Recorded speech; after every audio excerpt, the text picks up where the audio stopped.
and welcome back to Leia's Library. Find yourself a cozy corner, get yourself something nice and cozy to drink, and let's get started. It's spring! Sometimes it's spring. I don't know about where you are, but where I live, some days it's spring, some days it's summer, and some days it's still winter. So who really knows? I don't. Dealer's choice. Technically, we are in springtime, so I thought it would be a great opportunity to talk about some books that make me think of spring. Books that just give spring vibes that I think would be a great time to read in spring. So for me, spring is about growth, ephemerality, discovery perhaps, beauty, that little touch of whimsy. To me, that's spring. So I've compiled a list of books that give me those vibes. So let's get into it. Now I have to put the glasses back on. All you out there who don't have to pay extra just to be able to see, I hope you know the gift you've been given. Anyway, books. First up on the list is Under the Whispering Door by T.J. Klune, which is a LGBTQ plus fantasy fiction magical realism. I prefer magical realism. Yeah, more like magical realism. It is about this curmudgeonly man named Wallace who finds himself dead. What a way to put it. And after he dies, he finds himself at a tea shop run by a peculiar man named Hugo, and it is Hugo's job to help ghosts cross over, or to help souls cross over. So that's why Wallace is there, to get help to cross over to whatever comes next. So I read this book last year at some point. Last January. I was reading it last January. And it is very, very similar to The House in the Cerulean Sea. I personally liked House in the Cerulean Sea better, but this one gives a little bit more spring vibes to me just because of that aspect of like discovery and things changing. Like Wallace, he dies, and like I mentioned, he was quite curmudgeonly in his life. He's very stubborn.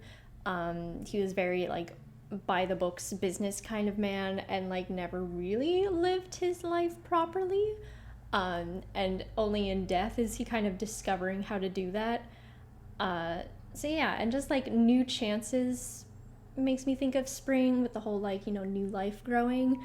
So yeah, that's why this book, there's also a character in this book that is, I don't know how to explain this character without giving anything away, but he is deer-like in a way. He's tied to death and he's tied to life, and just the whole aspect, that whole character just very strongly of spring to me. It gives me spring vibes. So yeah, great spring read. Moving on. Next is The Girl Who Fell Beneath the Sea by Axie O, which is a YA fantasy. And it is a retelling of the Shimchong myth from Korean folklore, or I think the folklore, the story is actually called The Blind Man's Daughter and not Shimchong, and I've been saying it wrong this whole time. I thought that it was just called the Shimchong story, but apparently I think it's The Blind Man's Daughter. So it's a retelling of The Blind Man's Daughter, which features Shimchong. Yeah, so it's a retelling of that, but instead of Shimchong being the one to fall into the sea, or to jump into the sea, it's our main character named Mina, or Minna, I've heard it pronounced. Mina makes more sense to me. So it's Mina who jumps in because the Shimchong in this version of the story is in love with Mina's brother.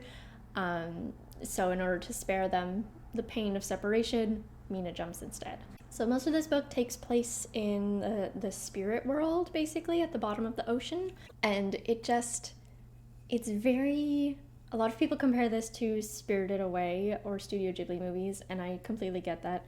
And just the ethereality of everything, and there's like these touches of whimsy to it, and just this air of magic around everything that just makes me think of spring. I would recommend you read this really at any time of year because I really like this book. But it's right there. Can you see it? It's right there. Wow. I skipped filming a video for 1 week and I forget how to be a normal human being. Case in point. Yeah, so read Chim Chong. No, that's not the name of the book. Read The Girl Who Fell Beneath the Sea, especially now. Do it now. In fact, go purchase it or borrow it immediately. I compel you. That's not true. I can't compel you to do anything. But I think you should. Next is Diane. That is Diane's Moving Castle. Oh my goodness. Next is Howl's Moving Castle by Diana Wynne Jones, is what I was trying to say. Which is another YA fantasy about Sophie, who is the eldest of 3 daughters. And so she believes she is destined to fail miserably at anything she tries to achieve. But she accidentally attracts the ire of the Witch of the Waste and finds herself under a spell that has turned her into an old woman. And her only chance of turning back into her normal self is to find the wizard Howl, who lives in a titular moving castle. But Howl is known for being a bit heartless, but she finds that there is more to Howl and to herself than meets the eye. Okay, this one makes me think of spring because of the discovery aspect and the like new chances, because Sophie feels very stuck in her life at the beginning, and she feels very stuck in sort of like the narrative that she's been given, and through the course of the story she learns that she can make her own narrative. So it's kind of that aspect of like second chances and like discovering what you're meant to do and who you are, and discovering a new love for yourself, which is nice. And of course, this story is very whimsical, it's very charming, and there is that growth too in Sophie's character and in Howl's character. They both grow into a better version of themselves in Howl's case. Not necessarily a better version in Sophie's case, just a more confident version and a more self-loving version. So yeah. That's why it's on this list. Next on the list is Wonderstruck by Brian Selznick, which is a middle grade fiction or middle grade historical fiction, I guess. So in this we have 2 POV characters, Ben and Rose, and both of them wish their lives were different. Ben grew up without a father and he longs for that father that he never knew, and Rose is sort of enamored with this actress whose life she follows, and both children end up setting out on a sort of mission to find what's missing from their lives. The cool thing about this book is that Ben's side of the story is told in words, and Rose's story is told in pictures because she is deaf. So it kind of gives you a better idea of how she sees things, because you're looking at these silent images. So yeah, I thought that was really neat. That doesn't really have anything to do with why it's on this list in particular, but I thought that was really cool. So why it's on this list is that sense of discovery. I've almost put it on the summer list because to me summer comes with like adventure.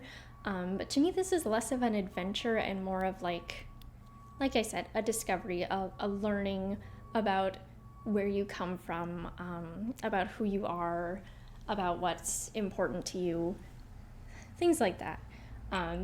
This is also just a really nice story, and the fact that half of it is told in images instead of words really elevates it, and yeah, I just think it's a great time. Next up is The Lost Apothecary by Sarah Penner, which is a historical mystery fiction. In this one we also have two main POVs. There is a third one, but it's told in two separate times. One in Victorian London, following a woman named Nella who runs a hidden apothecary shop. And while Nella once used to be a healer, now she makes poisons for women who want to poison their husbands. And the other timeline is set in present-day London with another woman named Caroline, who on her 10th wedding anniversary trip discovers that her husband has been cheating on her. She discovers an old apothecary vial on the banks of the River Thames, and starts investigating and starts finding out about Nella. So this one is not a fantasy. It gives off fantasy vibes, and I was expecting there to be a fantasy element to it, but there's not.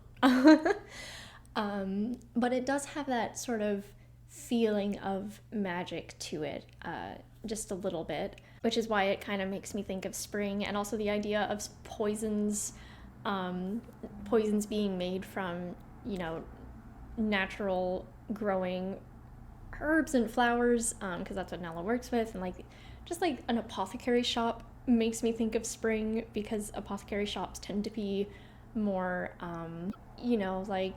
it's a lot of plants and herbs, as opposed to like a pharmacy, which has more pharmaceuticals and like chemicals and stuff. I'm not saying that one is better than the other, that's just an observation. So yeah, just all these plants and this aura of magic around everything just gave me spring vibes, but like kind of the darker side of spring, because spring has two sides, right? There's like all the life that grows, but then there's also like, in the beginning it's all like wet and mucky, and the plants haven't quite returned yet. They're still like half dead. They're in this transitional stage. So yeah, you get it. Thanks.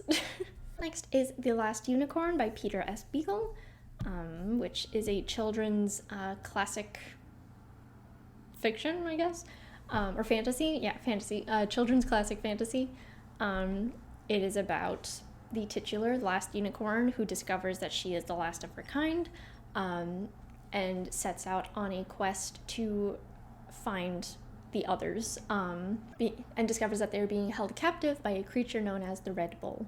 So I think this one is probably the most self-evident as to why it's in the spring books list. The book mentions that the forest that this last unicorn lives in is in a permanent state of spring because of the unicorn's magic. She just kind of like exudes life and magic.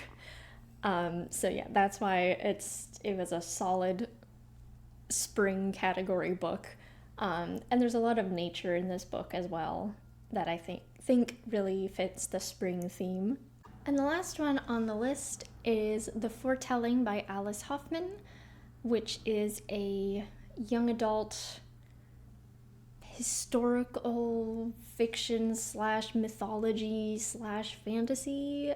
Our main character is Rain, who is part of the mythological Amazonian warrior women, and her mother is the leader of the Amazonian women. I'm struggling to figure out how to describe the story because it's more character focused than plot focused. A lot of it is focused on how Rain feels about the enemy, which are usually men, and also the relationship between Rain and her mother. So yeah, it's kind of broad and vague, but it's kind of a coming of age story, and that's why that's part of why it's on this list. So that, again, that idea of growth, because Rain is learning how to grow into herself, and she's questioning right now, she's questioning whether she is really supposed to lead the Amazonian women, whether she's meant to, whether she should, whether she wants to. So she's kind of figuring all that out. while also, you know, growing up into a young woman, and also discovering how she really feels about these people that she's been told her whole life are the enemy. And this book too also falls on like the darker side of spring. It's not very whimsical. It is a little bit more grim. It's a little bit more gray, overcast, I guess. But yeah, I stand by that it is a spring book. And those are all the books on the list for today. Thank you so much for watching. Let me know what your favorite spring reads are down in the comments. And until next time, if you'd like to find me elsewhere, you can find me on Instagram as Leia Like the Princess, where you can also find my embroidery and art store, Moonlit Cat Creations, or you can go directly to its website, moonlitcatcreations.com. And we are still crowdfunding for my Fringe show that is going up in June. So if you're interested in donating or following along, the GoFundMe will be linked in the description, along with its own Instagram page, Moonlit Cat Productions. I am nothing if not consistent. And until next time, stay cozy.